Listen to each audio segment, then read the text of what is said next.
Salut à toutes et à tous, Marty Japan pour un tout nouveau déballage. Et bien qu'on peut le voir aujourd'hui, on va s'attarder sur Son Goku en Super Saiyajin 2 de la gamme Sculptures Volume 6, toujours édité par Banpresto.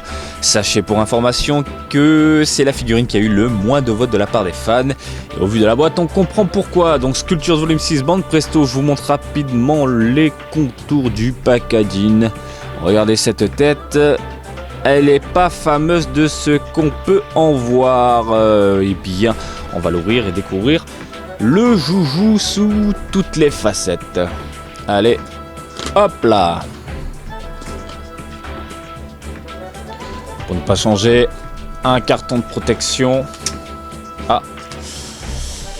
Pour information, elle est vendue entre 1500 et 2000 yens.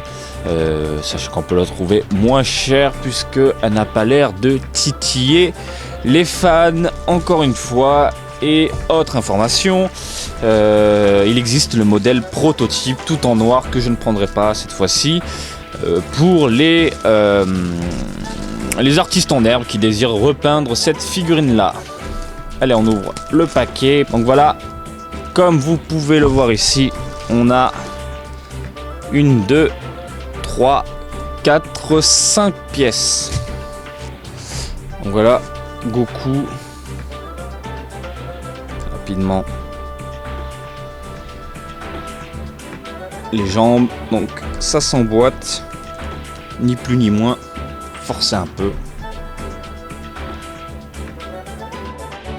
De ce côté-ci. Je sais pas, c'est nouveau, tiens. Alors. On clipse de ce côté-là et on balance. Hop là. Ensuite, à l'arrière, comme vous pouvez le voir, on a un petit trou et en dessous, donc il faut mettre en même temps, c'est pas évident.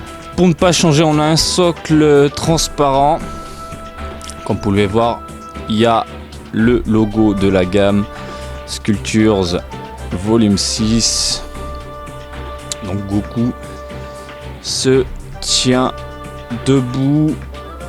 Alors, de ce que je peux en dire, je n'en suis vraiment pas fan du tout. La modélisation, mais je la trouve tellement grotesque. Les cheveux qui partent à l'arrière comme ça, je pense que le sculpteur, parce que pour rappel ce sont des sculpteurs amateurs qui se chargent de créer des figurines en tout genre de la gamme Sculptures. Donc le sculpteur, je pense qu'il s'est trompé de personnage en concevant des cheveux qui partent un peu à l'arrière comme ça. C'est plus Vegeta que Goku. Le regard, je suis pas du tout fan parce que la modélisation du visage, c'est un peu chelou. Au niveau par exemple des sourcils, on les voit très très peu. On dirait des sourcils à la Super Saiyajin 3. C'est pas fou. Au niveau du menton, c'est pas les contours de Goku. Donc là, on a un vieux regard sombre. Vous pouvez voir des traits noirs qui donnent une tonalité un peu grotesque. Encore une fois, on dirait un Majin Goku. Sauf que ce n'est pas le cas. Sur les côtés, c'est pas fou. Le corps, ça passe encore. Heureusement. Et puis, c'est tout. Niveau couleur, on a, pour ne pas changer, du plastique en tonalité unique. Avec une tonalité unique, donc du orange, du bleu. Couleur peau et des cheveux super clairs, jaune clair, très clair. Donc le genre de figurine à ne pas mettre sous le soleil parce que ça va virer au blanc. Voilà, donc vous l'avez compris, je ne suis pas fan du tout de ce joujou là. Néanmoins, pour les intéressés, qu'est-ce qu'on a là? Au niveau de la taille, socle compris, on atteint du 21-22 cm. Voilà, dans ces eaux-là, 21-22.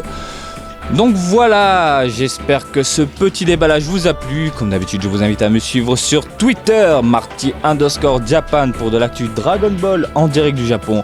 Mais aussi sur Facebook, Marty Japan du DBZ de Japon. Et je vous dis à très bientôt. Allez, salut, bisous, ciao ciao.